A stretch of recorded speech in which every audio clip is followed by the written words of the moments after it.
Delphine Mallet, je dirige aujourd'hui les activités dédiées santé-autonomie du groupe La Poste.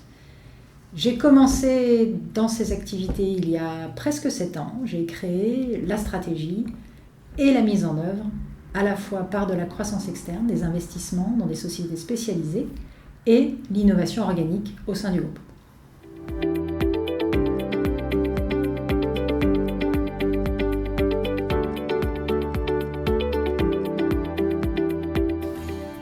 L'innovation, c'est un changement réel d'une façon de faire.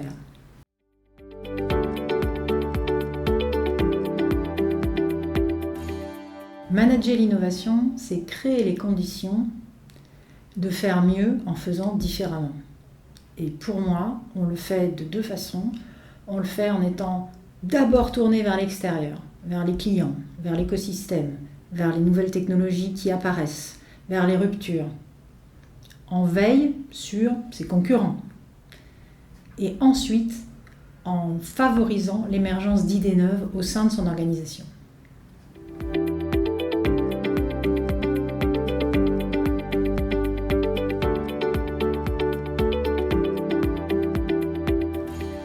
En fait, l'innovation, ça nécessite d'avoir un radar très très large pour capter toute proposition qui peut contribuer à résoudre un problème. Donc, de mon point de vue, la recherche est plus focalisée, va descendre plus en profondeur, alors que l'innovation va chercher à élargir au maximum le filet d'idées. Donc, c'est aussi pour ça, et parce que ça nécessite d'accompagner le changement auprès d'utilisateurs de solutions nouvelles, que souvent l'innovation est faite animée en tout cas, par des équipes dédiées.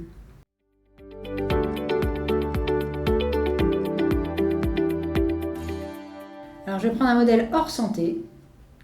Je trouve qu'on a tous à s'inspirer de Tesla. Parce que Tesla, ils ont des chercheurs, je crois qu'ils en ont pas mal. Ils ont des chercheurs qui cherchent la batterie qui va durer 100 ans.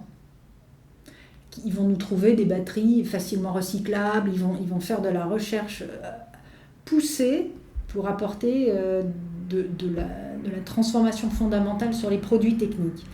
Mais Tesla, c'est aussi l'innovateur d'usage, l'innovateur de produits, l'innovateur d'ergonomie, qui n'a pas forcément amené des ruptures systématiquement technologiques, mais qui a assemblé des ruptures technologiques existantes pour faire un produit nouveau et le rendre plus accessible. Et je trouve que cette combinaison des 2 savoir-faire, et après le savoir-faire de commercialisation, est un modèle à suivre dans beaucoup de secteurs.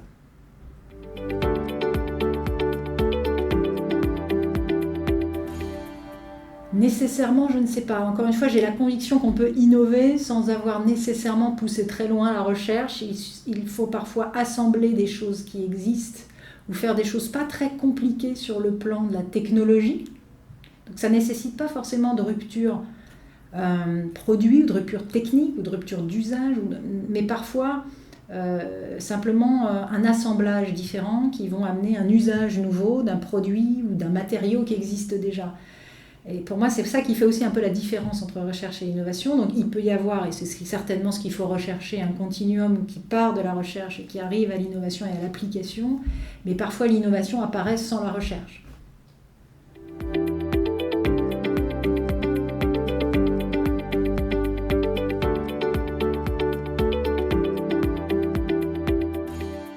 Je lui fixerai comme objectif de traiter les problèmes principaux de mon organisation et d'apporter du coup, ce faisant, de nouveaux usages. Et pour ça, pour traiter des problèmes qui permettent d'améliorer l'efficacité ou d'améliorer la qualité du service que je rends, je leur demanderai de faire un état des lieux des problèmes principaux de mes utilisateurs au quotidien, parties prenantes, donc mes salariés, mon équipe et mes clients.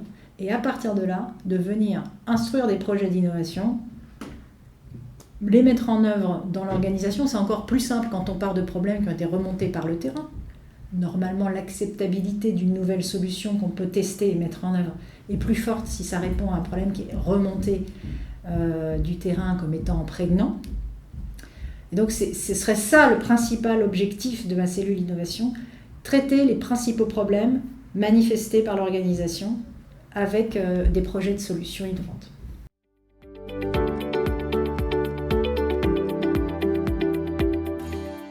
Si on veut obtenir des effets rapides de transformation des organisations, en fait, par l'innovation, de transformation de la proposition de valeur, qui crée des ruptures au sens positif dans les modes de fonctionnement, je pense qu'il faut la positionner dans un comité de direction. Pourquoi ? Parce que l'innovation doit capter les enjeux de toutes les parties prenantes de l'organisation, doit pouvoir avoir accès à la DSI, à la direction financière, et doit faire partie finalement du projet d'établissement. Ça ne peut pas être séparé du projet d'établissement, ce sont des nouveaux modes de fonctionnement, donc c'est nativement intégré dans la façon de conduire le fonctionnement de l'établissement.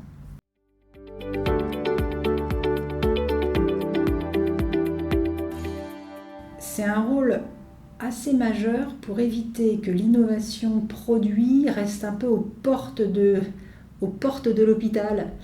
Il y a beaucoup d'entrepreneurs, de start-up qui imaginent, d'après leur expérience de patients notamment, des produits de rupture, des solutions digitales de rupture. La chose que je trouve qu'on a parfois du mal à faire, c'est rentrer en profondeur finalement dans les problèmes d'organisation de l'établissement, dans les problèmes à résoudre. Je parlais de l'importance d'identifier les problèmes prégnants à résoudre.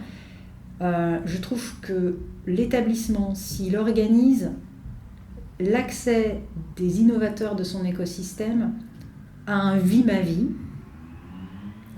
dans un service de soins, dans un service admin, dans les différents lieux d'activité de l'établissement, aura de meilleurs résultats avec les innovateurs de son écosystème que si on attend qu'il y ait un prototype qui a été fabriqué un peu à partir d'une idée qui vient être confronté à une réalité mise en œuvre. Je pense que ce qu'on gagnerait à pouvoir... je me considère un peu comme faisant partie des industriels innovateurs, avec les startups qui sont dans notre propre écosystème ou celles que l'on côtoie. Je trouve qu'on gagnerait à pouvoir être au moins quelques heures durant, peut-être quelques jours durant, immergé dans les problèmes à résoudre. C'est pas toujours facile, et je comprends pourquoi. Je comprends notamment que dans un service de soins, soit difficile d'accompagner ou d'être présent toute la journée pour observer ce qui se passe. Et en même temps, si on ne le fait pas ensemble, je trouve qu'on va moins loin dans la pertinence de la solution. Donc moi, c'est vraiment ça que j'essaierai d'organiser entre l'établissement et son écosystème d'innovation.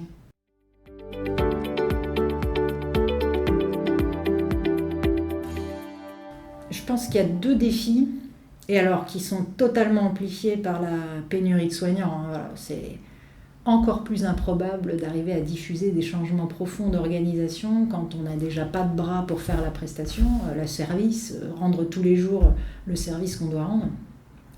Je pense qu'il faut certainement, pas forcément beaucoup, mais des personnes qui ont des méthodes d'observation, des méthodes de stimulation de l'innovation et une capacité à piloter un projet, à l'arrêter d'ailleurs si ça ne va pas, ou à le déployer plus vite si ça se passe bien, des personnes dédiées, une sorte d'ingénierie des process qui doivent être changés, qui incorporeront l'innovation, qu'elle soit organisationnelle ou technologique. Et quand il n'y a pas d'équipe ou d'interlocuteurs dédiés, c'est évidemment beaucoup plus dur pour un service de franchir des phases d'innovation importantes, encore une fois, dans des dimensions de pénurie de ressources. Et puis, évidemment, probablement, des ressources d'investissement allouées à ces projets d'innovation, avec, je le redis, un élément important, c'est le droit à l'échec. Je pense qu'accepter l'idée que ce qu'on fait puisse régulièrement ne pas donner les fruits et savoir du coup s'arrêter si c'est le cas, parce qu'on a mis en place des outils de mesure de l'innovation et de son efficacité, c'est pouvoir envisager des succès. Il faut accepter de tester des choses et certaines ne fonctionneront pas. Et cet état d'esprit-là, sur la conduite de projets d'innovation, il est tout aussi important que des ressources dédiées ou que des investissements et des financements.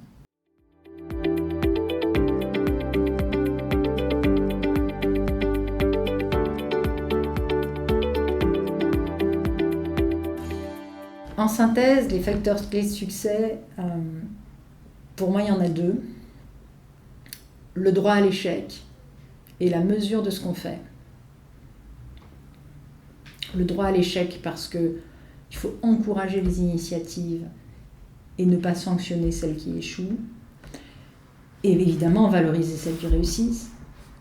Et la mesure de ce qu'on fait, parce qu'on ne peut pas faire de l'innovation pour faire de l'innovation et essayer des trucs. À un moment donné, il faut tirer un bilan et décider de déployer ou de s'arrêter. C'est ce que fait très bien Amazon, par exemple, dans un environnement complètement différent. Ils sont connus pour essayer de tester beaucoup de choses, mesurer, et déployer ou arrêter.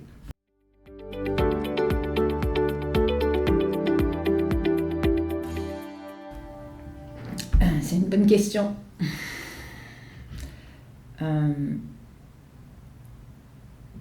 Si on veut faire de l'innovation un facteur en fait, de transformation profonde de l'hôpital et pas un gadget, il faut mettre en place une organisation spécialisée, pas à part de l'organisation principale, mais qui se ramifie et qui irrigue l'organisation quotidienne de l'établissement. Mais il faut partir d'une impulsion dédiée.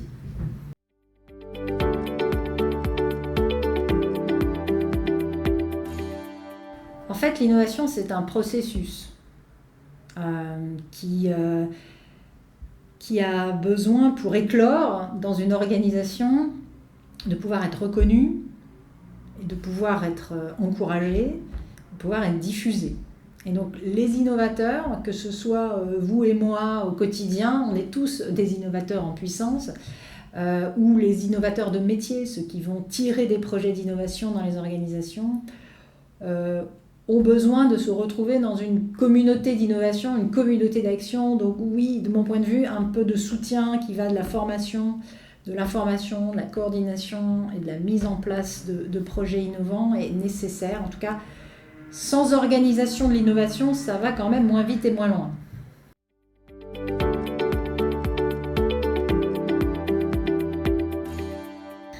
Alors sûrement, il y a toujours des verrous normatifs, réglementaires ou financiers qui freinent l'innovation, mais quand même, je m'interroge sur, par exemple, un sujet qui est d'actualité, qui est l'entrée de la télésurveillance dans le droit commun. On doit quand même s'interroger sur ce qui a fait finalement à la fois les succès et les limites du programme ETAP qui a permis un déploiement raisonnable de la télésurveillance sur 4 pathologies, mais pas non plus exponentiel.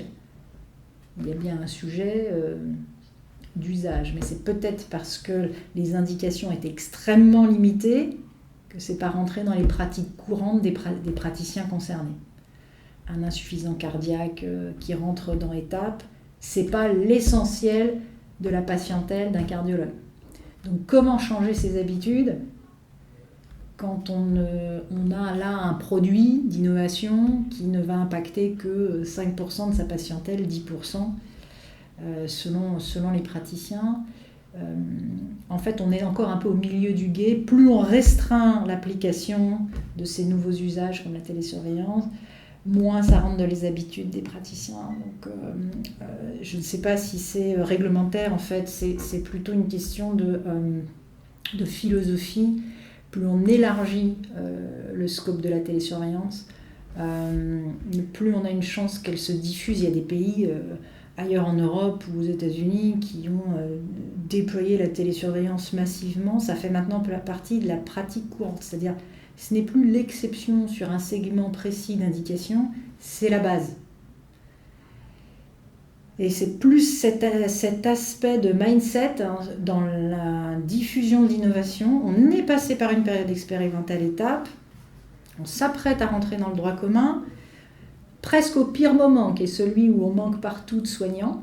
Donc pour penser, parce que c'est dans le cahier des charges de la HAS, pour penser l'organisation des soins qui va permettre de faire la télésurveillance sur un nombre limité d'indications, sur un sous-ensemble de patients d'un service, de pouvoir organiser la mesure des effets qui permettront dans 2 ans d'avoir une étude médico-économique qui permettra peut-être de valider un remboursement.